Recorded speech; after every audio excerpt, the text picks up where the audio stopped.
인건비 볼까요? 인건비는 회사에서 진짜 큰 비용 중에 하나예요. 정말 신경을 많이 쓰는 비용 중에 하나고, 여러분들도 아시다시피 연봉 협상할 때 진짜 힘들지 않아요? 내가 생각할 때 이 정도는 줘도 될 것 같은데 사업주는 그게 아니에요. 좀 많이 벌잖아. 응? 나 좀 더 주면 안 되나? 이런 생각 들잖아요. 근데 그게 사업주 입장에서는 한두 직원이 아니고 한 번 이게 정해지면 사업이 혹시나 휘청거리다 할지라도 줘야 되는 거잖아요. 되게 부담을 느끼는 것 중에 하나예요. 물품은 사업이 안 되면 매입 같은 거는 사업 안 되는 거에 따라서 조절이 가능하잖아요. 근데 사람은 한번 채용을 해놓으면 근로기준법이 있으니까 함부로 해고를 못 한단 말이죠. 그러니까 인건비를 정말 신경 쓸 수밖에 없는 거예요. 큰 비용이기도 하고. 근데 인건비뿐만 아니라 인건비 책정이 되면 부대 비용이 같이 상승을 하게 돼서 4대 보험에다가 퇴직금. 지금도 퇴직금 막 나누기 13. 나 요새는 나누기 13을 잘 못 봤어요. 지금은 짤 없어. 무슨 나누기 13이야. 퇴직금은 무조건 별도죠. 그래서 연봉하면 딱 나누기 12. 성과급은 별도, 뭐 상여는 별도. 이렇게.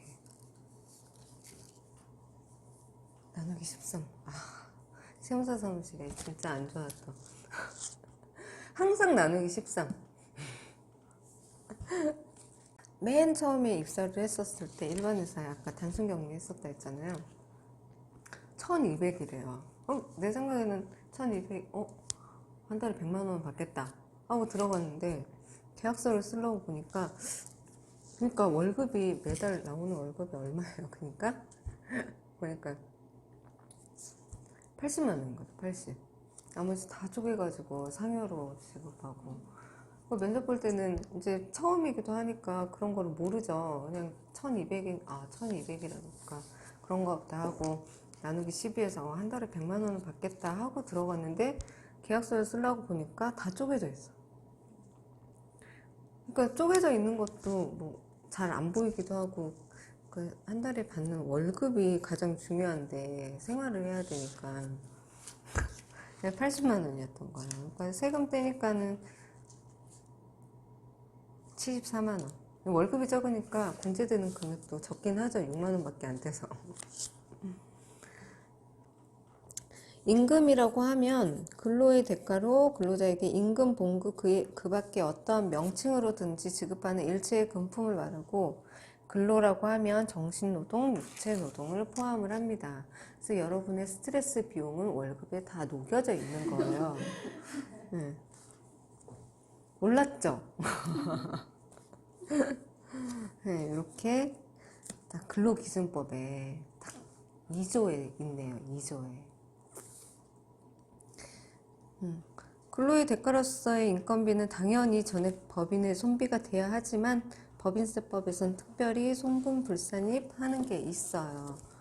그렇죠? 지급 기준을 초과하는 임원에 대한 상여금이나 법인이 임원에게 지급한 퇴직금 중 규정하는 금액을 초과하는 금액은 송분불산입하는데, 임원에 대한 상여하고 퇴직금 규정은 정관에 있어줘야 돼요. 정관. 근데 정관에 있어요. 근데 그거 이상 지급을 했다. 왜냐면 정관을 한번 만들어 놓고 정관 수정을 하지 않는 경우가 너무 많아요. 관리하지 않죠. 그냥 정관이 뭔지도 몰라요. 처음에 법인 설립을 해야 된다라고 하니까 법무사에서 표준 정관을 알아서 다 만들어 줬거든요. 그거 자세하게 보지 않는 사람 허다해요. 근데 어쨌든 정관은 그러한 역할을 해요. 근데 급여가 사업이 잘 되면 급여를 올리죠. 근데 처음에 설립했을 때 한도를 낮게 해놨다라고 하면 그 한도가 넘어갔을 때, 정관 수정하지 않았으면 넘어갔겠죠. 근데 우리는 인건비라고 하니까 급여 대장이 오니까 다 급여 신고를 했어요. 급여 신고했으니까 손익계산서에다 급여로 다 넣었겠죠. 근데 당시에는 그냥 넘어가요. 뭐 확인할 방법이 없으니까 세무조사를 통해서 알게 되는 거죠. 그 정관을 보고. 왜냐면 임원에 대한 거, 특수관계제에 대한 거, 그거를 이제 자세히 보거든요. 그래서 임원의 급여 말고 상여금이라고 되어 있잖아요. 여기 보면은 임원에 대한 급여는 없고 상여금만 있어요. 급여는 이렇게 했는데 상여금 막 조절하는 용도로 많이 쓴단 말이죠. 법인세를 조절하는 용도. 그죠? 그래서 상여금에 대한 규정을 정관에다가, 그리고 퇴직급여도. 근데 퇴직급여는 한도가 있어요. 그죠? 법인세법의 퇴직급여 한도는 정관에 있는 거를 준용을 하는데 3배수를 넘지 못하게 돼요. 그러니까 3배수까지만. 예를 들어서 임원 퇴직금은 뭐 10분의 1로 해가지고 5배 주겠다. 연봉이 5억이에요. 그러면은 5천만 원이죠. 5배면 2억 5천을 1년 퇴직금으로 계상을 할 수가 있어요. 임원 퇴직금을. 근데 한도가 3배수 때문에 1억 5천. 1억 5천까지만 퇴직금으로 인정을 하고 1억은 상여로 처분을 한다는 거지. 그게 여기에요. 지급 기준을 초과하는 임원에 대한 상여금이나 퇴직금 중 뭐 규정을 초과하는 금액은 송금 불산입 된다 라고 했는데, 퇴직금 송금 불산입 되는 거는 처분도 우리가 해줘야 되잖아요. 처분은 상여로 처분하게 됩니다. 근데 우리가 DC형 퇴직연금 많이 가입을 하거든요. DC형 통장에서 나가니까 그냥 비용 처리하죠. 퇴직급여로. 거기에 구성원이 누가 들어있는지 우리는 모르죠. 원래는 봐야 되는데. 근데 퇴직 임원에 대한 대표자 퇴직연금 당연히 가입하겠죠. 근데 그게 5배수를 했다. 내가 상세 내역을 보지 않는 이상은 모르잖아요. 그냥 퇴직급여 다 비용 처리 해버린단 말이에요. 나중에 조사를 해가지고 퇴직급여 내역을 보여주세요 해서 봤는데 한도 초과가 됐다. 그때 상여 처분이 되는 거죠. 그러니까 이 모든 게 왜 그러냐면 규정은 다 해놨잖아요. 규정은 다 해놨는데 상속세, 증여세 빼고는 우리가 신고한 걸 인정을 해줘야 처음에. 왜냐면 그걸 다 볼 수가 없으니까. 전국에 법인사업자도 엄청 많은데 그 조사관들은 언제 다 보고 있어. 그러니까 신고한 거를 믿어요 처음에. 그러니까 적정하게 잘 신고가 됐다라고 보는 거죠.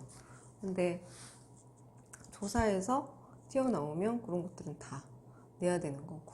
그러니까 우리가 이런 거를 모르면은 그냥 준 대로 다 해줄 수밖에 없겠죠.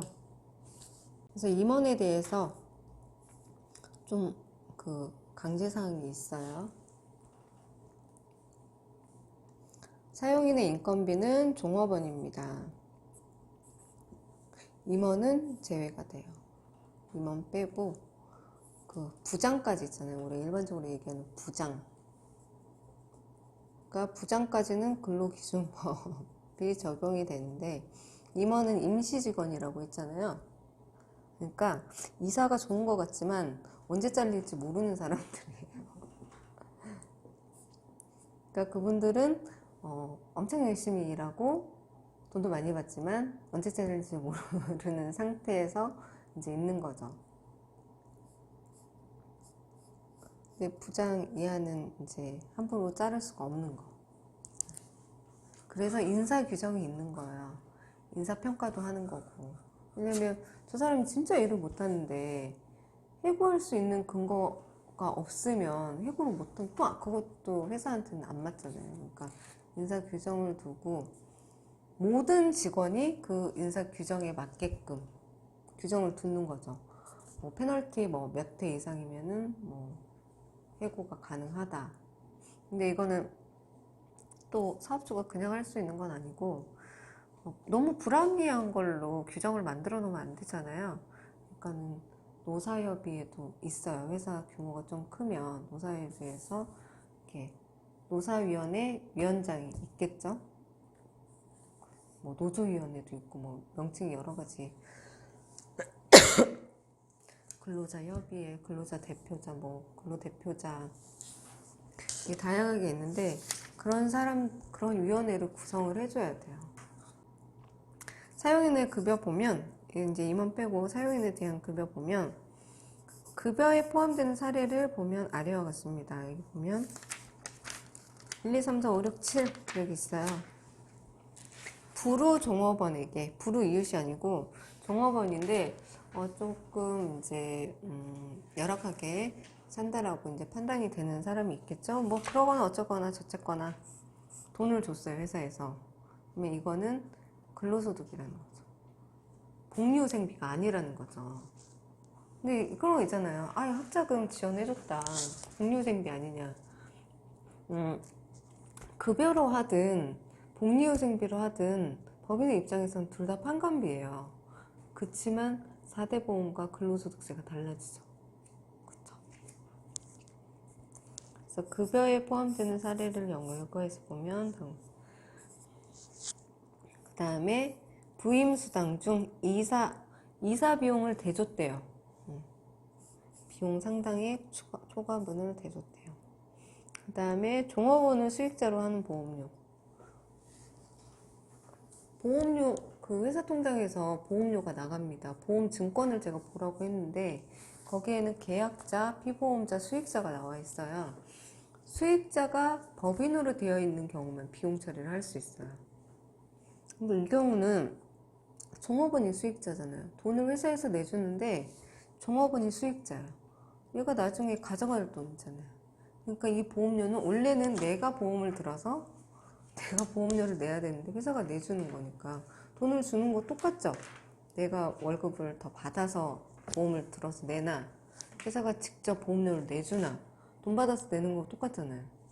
이런 경우는 근로소득에 해당된다라고 보는 거죠. 자녀교육비 보조금, 그러니까 이런 것들 진짜 말 많이 하세요. 모를 때는 보조금이요? 좋은 회사네요.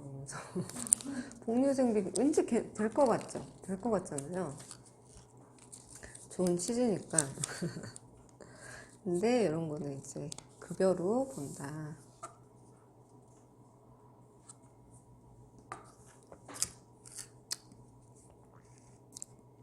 5번 종업원을 복리후생 목적으로 종업원의 주택 구입을 위한 차입금의 이자 상당액을 수당으로 지급하는 거.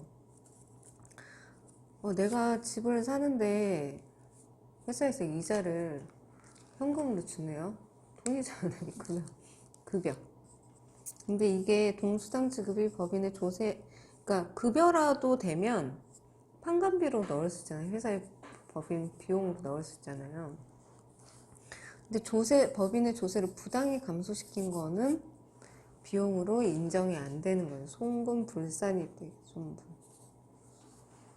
근데 비용 처리를 다 했을 거니까 나중에 세무 조정으로 송금 불산입됩니다. 6. 법인이 종업원을 보험 계약자로 하는 신원보증을 위한 보험료 지급하는 경우. 그 자금을 손대는 사람들은 옛날에는 인후보증이라고 해가지고 사람을 보증을 하라고 하는 회사들이 있었는데 지금 누가 사람 보증하라고 하면은 재무쪽 가겠어요? 그래서 지금 뭐 보증보험 많이 끊거든요. 끊는 회사들도 있고 나는 지금 가는 데는 보증보험 안 끊었는데 아무튼 그때 보험료를 회사가 지급을 해주면 이거는 급여라고 본다라는 겁니다. 그리고 국민연금의 사용인 부담분을 대신 부담하는 경우. 병원이 있잖아요. 네트 급여를 많이 지급을 해요. 병원들 보면 병원에 이제 200만 원 받기로 했다. 그러면 통장에 200이 꽂혀야 돼요. 그 병원에 그거래요. 관해. 근데 국민연금 그렇게 되면 4대 보험하고 소득세, 주민세를 회사가 부담을 해줘야 되잖아요. 그러니까 그거가 역산을 해가지고 회사의 비용으로 해야 되는 거죠. 그러니까 급여로 이게 이제 부담한 경우에 이제 급여로 할 수 있다라고 하는 거죠.